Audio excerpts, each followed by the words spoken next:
ironically, the name of the paint that we bought that we used as our base gray of our ship is called Gravity. Gravity. Gravity. So anytime we needed to paint something gray, we'd say, go get the Gravity.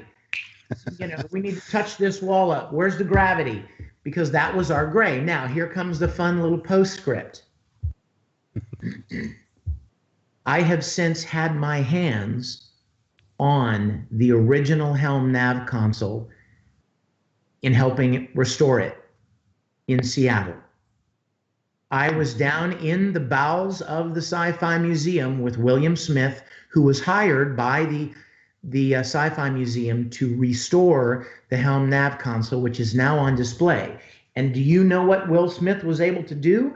We were able to take accurate color swatches from the original Helm nav console. So I know now exactly what color the gray was and what shade it was and what color the red was. And you know what? Everything on the original Enterprise sets that was gray, the corridor, captain's chair, all of it, the walls in the captain's quarters, wherever you saw it, was darker than Gravity. It was even darker than we painted our sets. But back in the 60s, they had to throw a hell of a lot more light on their sets to expose than we have to. So the look is the same because we don't need to use, because of the technology advancements in cameras, we didn't need to use as much light as they did in the late 60s. So they painted their walls darker because they had to throw more light at their actors, but the end result is the same. That's very interesting. I never would have thought of all that, actually. Exactly. That's why we're doing these behind-the-scenes videos, to explore the unexplored. It's just not something you think about. And then you go and shoot something, and you watch it back, and you're like, why doesn't it look right? I don't understand. Why doesn't it look right? It's all of these subtle little things that people don't take into account. So one of the coolest things for me was one of the first things you see is Doug Drexler as a cowboy with a gun to your head. And you guys Chris Doohan walks in and you're talking about the new holodeck technology. So why was that chosen as the opening scene? It's really fantastic. Or the writers, you didn't write the initial, or did you throw that in? Was that a you invention? Was that them invention? Why a holodeck, Vic? That's such a unique opening. The reason that I did it was because I wanted to look for ways to begin moving the original series toward Next Generation. For instance, we know that in Next Generation, that holodeck technology is standard and it's extremely more advanced. We didn't want to do something that looked like something that advanced. We wanted to do something experimental. We wanted to say this technology is beginning to be explored, and it still needs a lot of work, but here's kind of something cool that we're working on. And at the time, Doug Drexler was working on the Enterprise shots, and he was a big fan of Paladin and Have Gun Will Travel, because if you're a big fan, you know that Gene Roddenberry wrote for Have Gun Will Travel. And so I was kind of thinking of a way that we could do a little nod to Roddenberry's early writing. And we thought, I don't even know how, we just kind of came up with, let's have this little cowboy scene where we have a nod to, but what the hell does that have to do with our episode? Nothing at all. Well, then let's figure out a way to make a fun little moment that we can walk right away from. We can leave it and walk away from it, and it has nothing to do with the story. And that's what we decided to do. And then as I developed it, I thought, well, wouldn't it be cool if people thought, what is this? Is this some kind of a sequel to Spectre of the Gun? That's the first thing I thought when I rewatched it last night. I'm like, that's what it could be. Yeah. So it was basically just a fun way to start and go, wait a minute, what am I looking at? Why has Captain Kirk got a gun to his head? And who is this guy? That looks like Paladin from Afghan Will Drive. What the hell is happening here?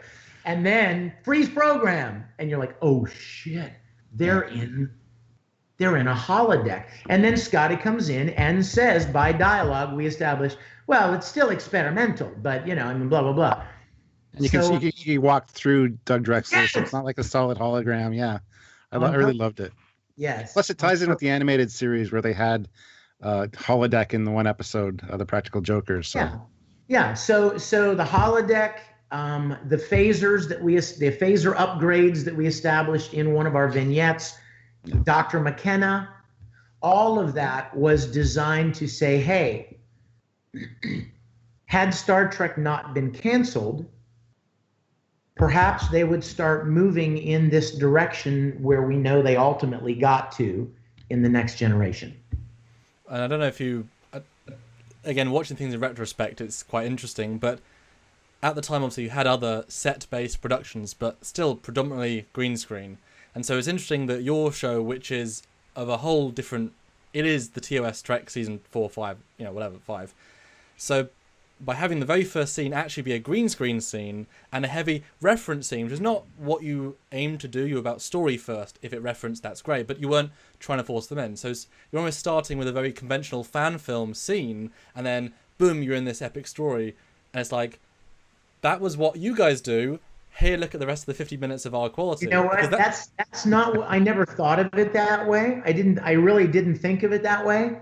And I didn't really know what we would ever do with the holodeck, because once again, as you mentioned at the very beginning of this interview, I didn't have any expectation of making more than one episode. So it wasn't like we can use this to do all kinds of things in future episodes. No, I never know that we would do any more episodes. And also, when Drexler and I were working on the ship shots and talking about the model and all that kind of stuff, I had invited him to come down to the studio, and he wasn't able to come down to the studio, which meant that if we could get him as a cameo in anything, it would have to be shot in LA. Well, the sets aren't in LA. Yeah. So it would have to be a green screen shot. And so, it just kind of morphed I feel like it kind of pretty organically.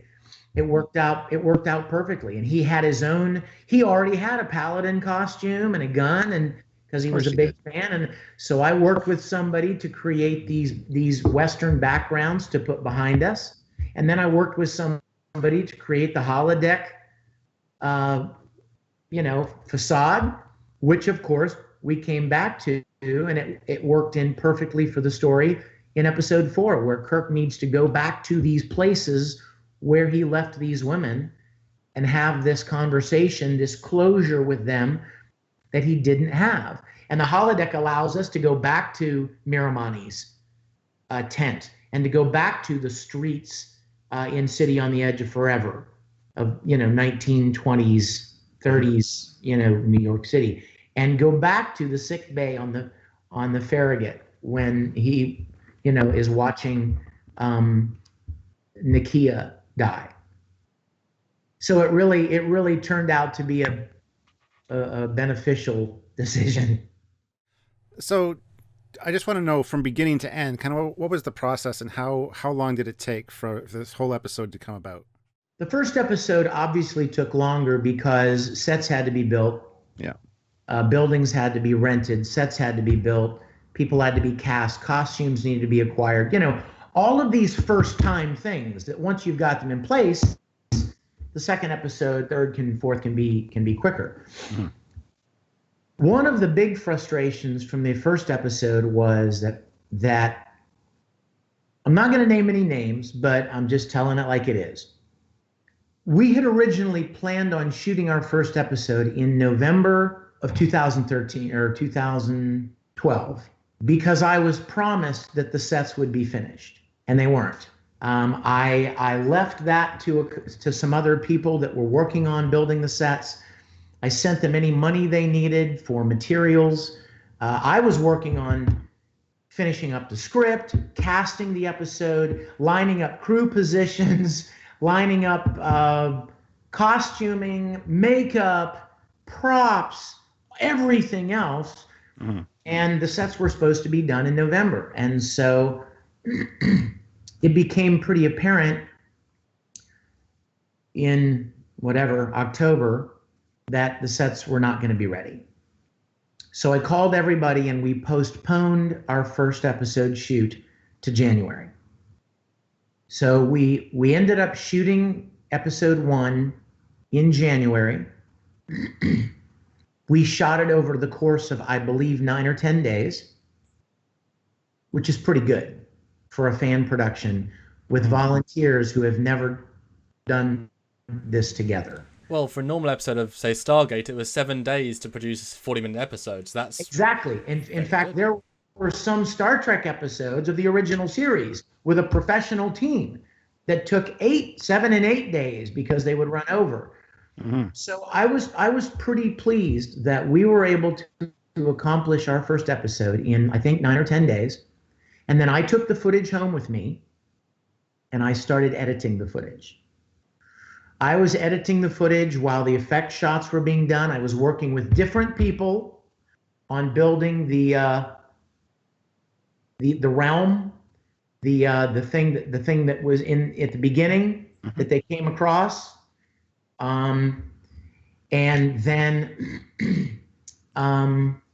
the different effect shots, whether it be a phaser shot or Kirk being suspended in the corridor, or beaming shots, or working with makeup people on aging Apollo and then making him younger again. And a lot of that was done on set practically. Putting in the moving biomonitors, all of that post-production stuff. I edited the first episode in probably 2 to 3 weeks. Now that was in between my job and my life and responsibilities, but I still finished it in 2 or 3 weeks. And then it became, and then it was a point of whenever the effect shots would come in, and we would drop those in place. Apollo, looking at the space moonshot on the viewer in sickbay was, effect shot, all those kind of things. Mm-hmm. So we had it turned around though in no more than a few months. In fact, we premiered it at Phoenix Comic-Con in July of that year. So you do the math. I mean, we shot it in January and premiered it in July. And by the way, it was done plenty in advance. I mean, it wasn't like we were, it's midnight the night before the episode. It wasn't any. It was well done, finished, graded, music, sound design finished before Phoenix Comic-Con. And I got to tell you, we got better and better as the episodes went along. Again, I have to point out the marked difference between Star Trek Continues and other fan productions that take 2 years to get something out. Yeah. And make promises. Oh, it's going to be released February, and then it's not. And they make up some reason why it's not. And then it just becomes... Well, in all fairness, as someone who does do a lot of the production side, if there's one guy steamrolling that knows enough of the skills himself, makes a difference. Needs to be done, and getting people on board that will do what they say they will do. That's extremely important. And you know what? It's not about money. It's not about throwing money at people. Well, if you give me enough money, I will do this and I'll do it well.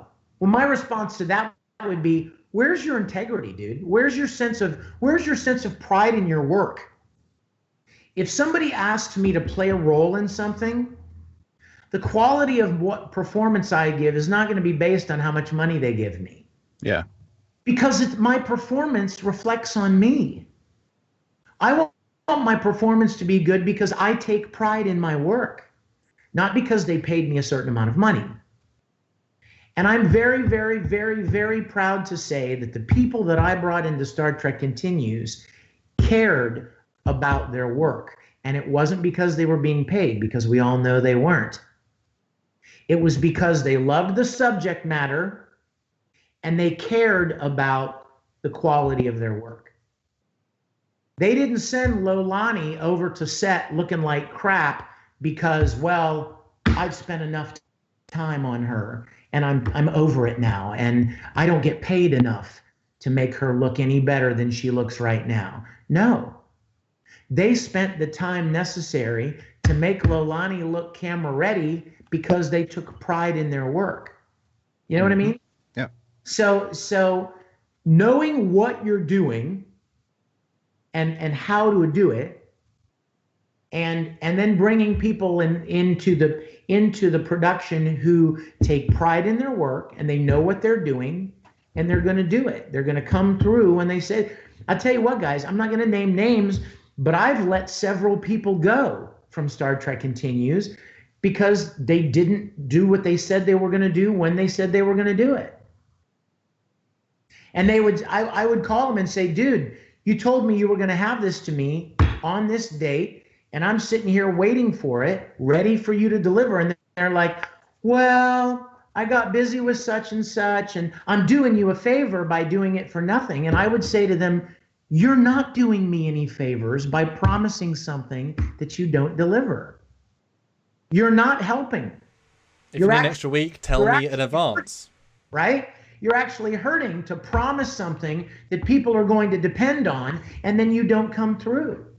You think you're doing somebody a big favor by working on something for free, when in actuality, you're hurting all of the people involved who did do what they said they were going to do. And now we're all behind deadline. We're all waiting for this person to come through, and they don't really have any great commitment to keeping their word and coming through when they promised they would. Mm. So a lot of people in our production, not a lot of people, several people I had to let go and replace because they just weren't dependable, or they weren't giving it their best, or they weren't coming through in the time allotted. And that's just part of making a production. So I'm sure you guys understand. Mm-hmm. Samuel more than me, but yes. And on that delightful rod. Yeah, so there you go, guys. That's the first video on behind the scenes of Star Trek Continues Episode 1. The first in many, because that was very interesting, Vic. Thank you, guys. I love sharing, because you know what? When you watch the episodes, you have no idea everything that goes on to make that seemingly simple moment. And I really cherish the opportunity to talk about everything that goes into making this stuff, because it's a lot more work than people think it is, you know? And that's why we want to talk to you more about this.